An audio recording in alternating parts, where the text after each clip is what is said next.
matin. Elle est pas manqué ça. Putain. J'essaie de rouler intelligemment, garder mes. Tu vois.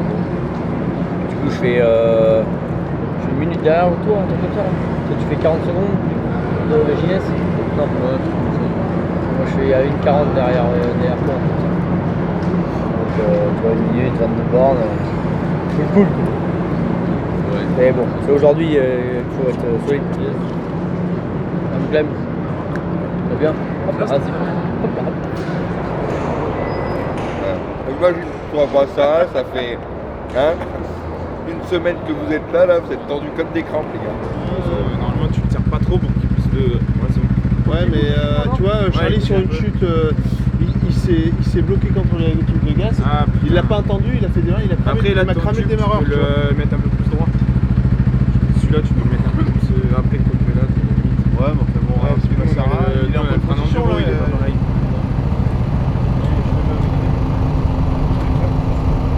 Une batterie qui lâche n'importe quoi, donc la prochaine chance c'est voir si elle démarre.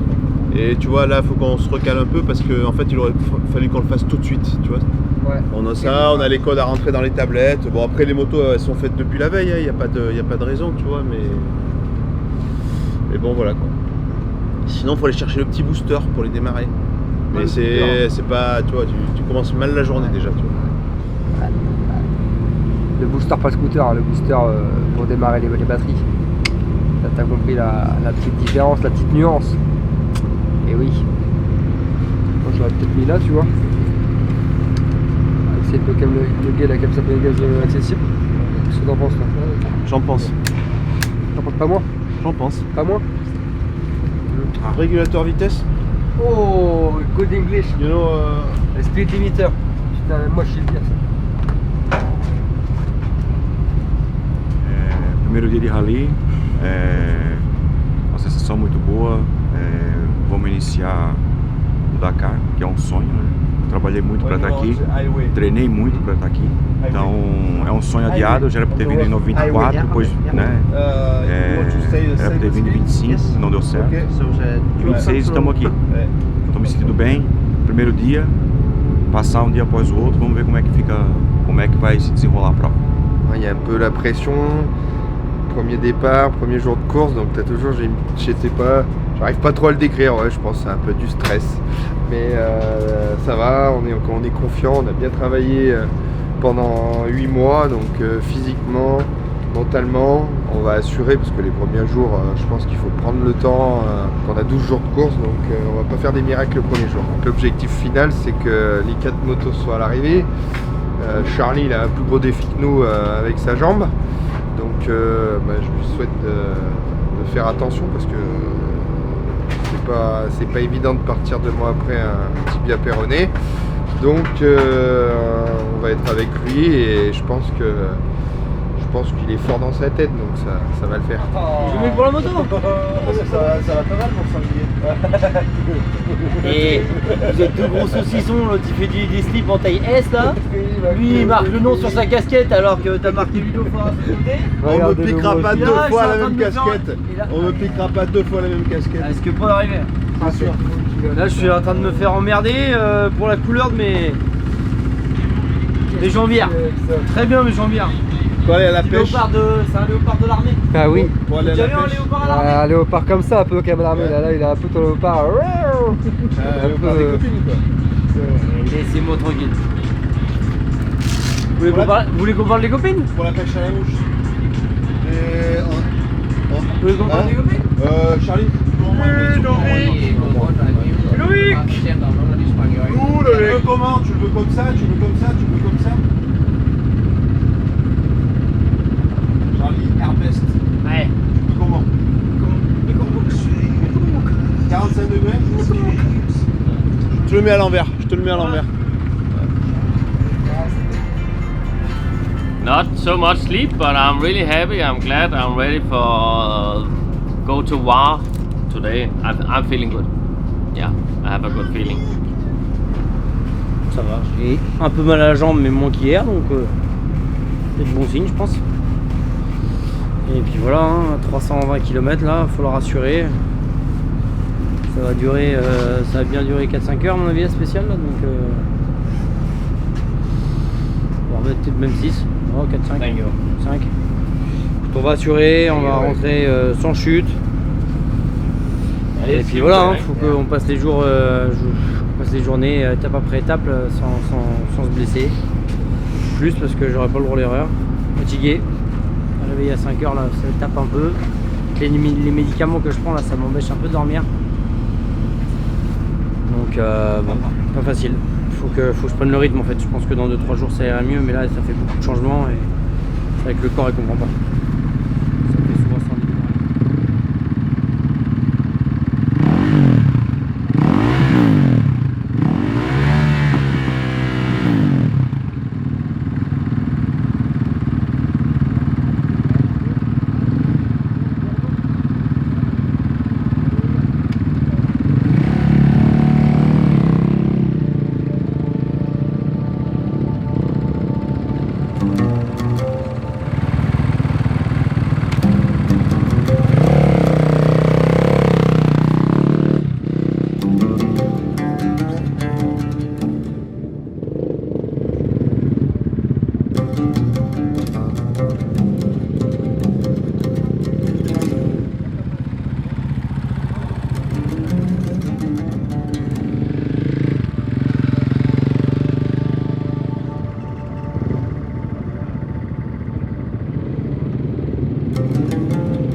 Ouais, échauffement là, important, voilà, poignet. Les mains du poignet, parce que c'est ça que les mains de la cheville c'est compliqué.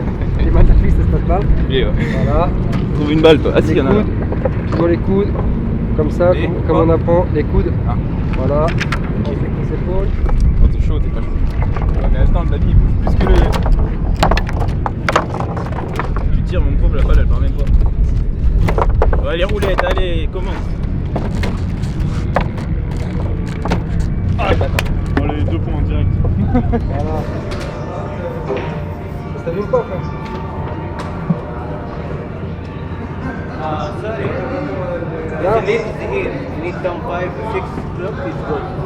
Ah, ok. Tu vas falloir.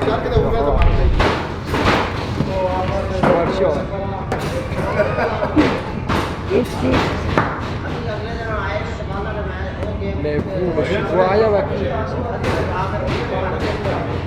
Ouais, ça passe logiquement.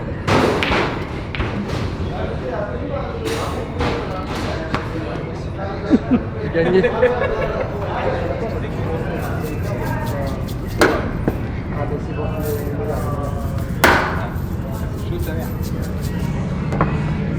Alors voilà.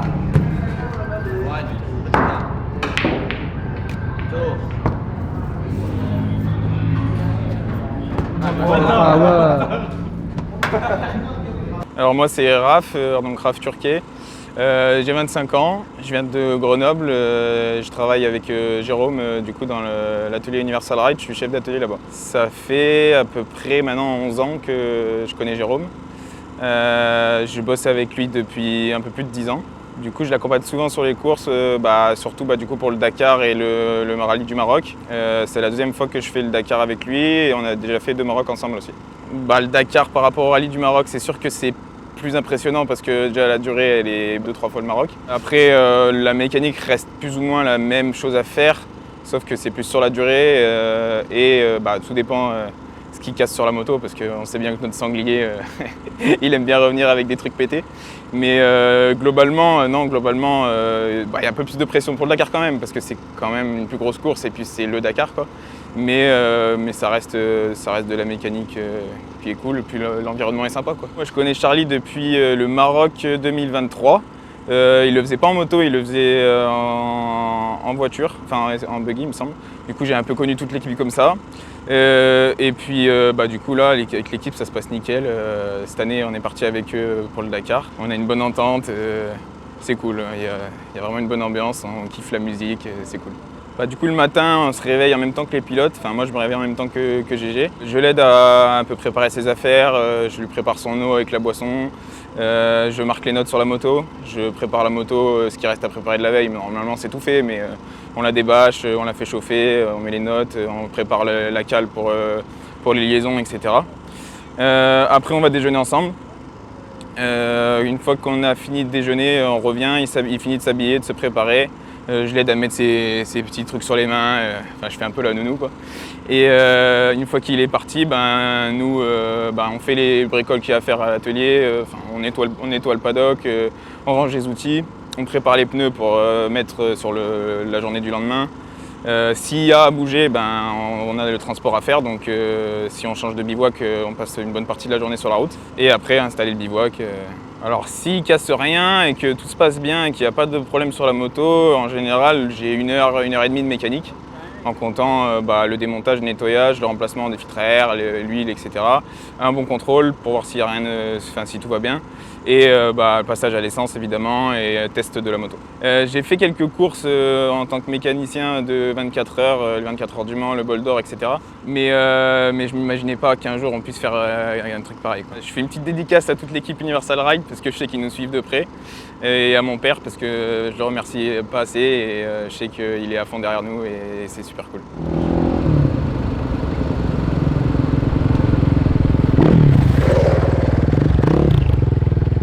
Vous avez pas vu le mec avec une coule comme ça, je mets du gaz et tout là? Tranquille, il n'y a pas de fatigue. Jour de course, c'est tard, c'est J'ai un peu abîmé la moto. Ça va. Good job. Good job. Ça va. Heureusement qu'il y a les médocs. Solide. Ça volume sur l'avant. J'ai un speed, le speed droit qui a explosé, il faut faire les speed fourches. Et puis quand tu peux regarder là tout le côté droit de la moto, il a pris un peu, mais honnêtement il n'y a pas trop de dégâts. Donc je vais voir, alors on va déjà faire un gros classique, un vidange, on va regarder les pneus, voilà, tout classique, donc on va checker la brève, voir s'il n'y a pas de problème de grosses casses majeures ou de problèmes qui pourraient nous embêter par la suite.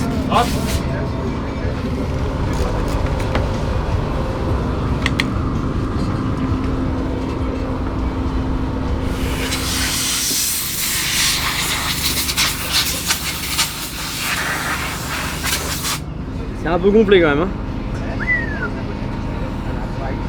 Oh, le truc de fou. Ah, c'est gonflé de sang, regarde.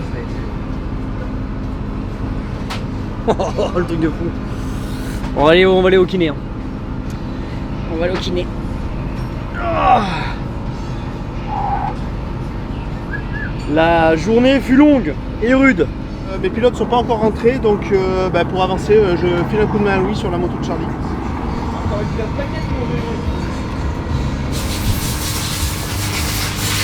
L'échappement, il a un peu de jeu au silencieux. Donc on regarde ce qu'on peut faire et si ça va impacter ou pas pour la suite. Oh, ils sont cool les collègues. Pas encore. Bientôt. Hein? Bientôt.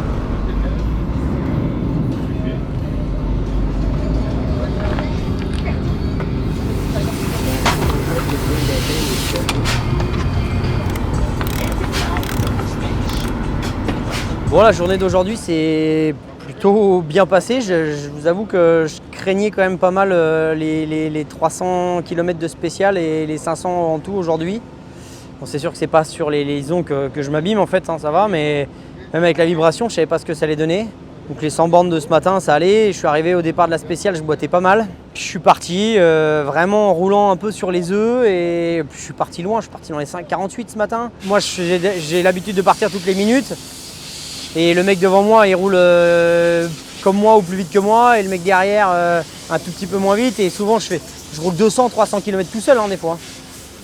Et là, ça n'a pas du tout été ça. J'ai toujours eu quelqu'un. Donc, je suis sorti de la trace pour essayer de doubler des mecs, pour pas rouler en poussière, de recouper. À un moment, il y a eu un coup de nave à faire, là, tout le monde s'est perdu, j'ai retrouvé le chemin. Ils sont partis à 5, ils étaient 6 ou 7 derrière moi. Et puis donc du coup j'ai poussé un peu parce que je voulais pas qu'ils me redoublent. Et puis dans les dunes, après on attaquait des dunes. Je me suis surpris parce que vraiment ça allait bien, ça roulait bien.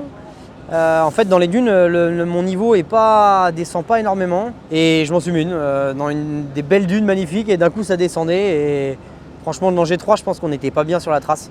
Ça devait être 30 ou 40 mètres à gauche, mais bon moi j'ai suivi les traces et j'ai suivi mes caps, ça correspondait, donc je suis passé là où tout le monde est passé quoi. Mais ça méritait un danger 3 en fait, on a descendu je sais pas 10-12 mètres et il y avait des rochers énormes, je me suis pris dedans, je suis passé par l'avant, j'ai abîmé mon tube de fourche, mon tube chrome, on est obligé de le changer parce que ça fait un impact et ça m'a coupé le joint speed, donc j'avais plus d'huile dans la fourche. Je ne l'ai même pas senti. De toute façon, la piste était tellement défoncée et rapide après que je m'en suis même pas aperçu. Ça va, la jambe elle a bien tenu jusqu'au kilomètre 140. J'ai commencé à avoir mal après, à partir du kilomètre 140, ça me mettait des impacts, surtout quand je tournais. En fait, je laisse traîner un peu les jambes et que des fois il y a des pierres. Putain, je suis dans le sable donc je suis enfoncé, du coup je suis plus bas au sol et j'ai une pierre qui tape le talon, ça me remonte direct dans le genou. Pas cool. Mais hors fueling, kilomètre 214, j'ai pris des médocs, ça a bien fait effet. Après, je suis reparti vraiment vite. Puis voilà, hein. Première étape de fête. Maintenant, il faut en faire une deuxième, une troisième, jusqu'à en refaire 13. Et puis, on ira chercher la ligne d'arrivée avec une médaille. Et maintenant, il faut faire le job. Charlie nous a fait un petit retour de la journée. On va ouvrir l'amortisseur pour faire un changement de setting. Donc, on avait fait une pré-fuite à l'intérieur pour assouplir en détente et avoir un peu de confort sur le début de course. Et on était à une pré-fuite de 2 et on va passer sur du 1.5 pour retrouver quand même un peu de valeur et après changer un peu l'empilement du setting de compression aussi tout en un peu durcissant. Voilà. Donc là je vais déjà ouvrir l'amortisseur, on va en profiter pour faire une vidange. Je sors chacun des clinquants et ils sont dans un sens, ça a bien bossé là. Charlie, t'as bien envoyé aujourd'hui. Donc là en fait j'ai sorti tous les clinquants de la pyramide de compression. Au final on va pas changer grand chose, on va changer surtout donc la préfile comme j'ai dit tout à l'heure et après le dernier clinquant. C'est le dernier clinquant qui se met à ce niveau là. Et qui vient faire c'est le siège de notre pyramide et qui va nous impacter on va dire toutes les gammes de vitesse sur notre loi vitesse effort. Voilà.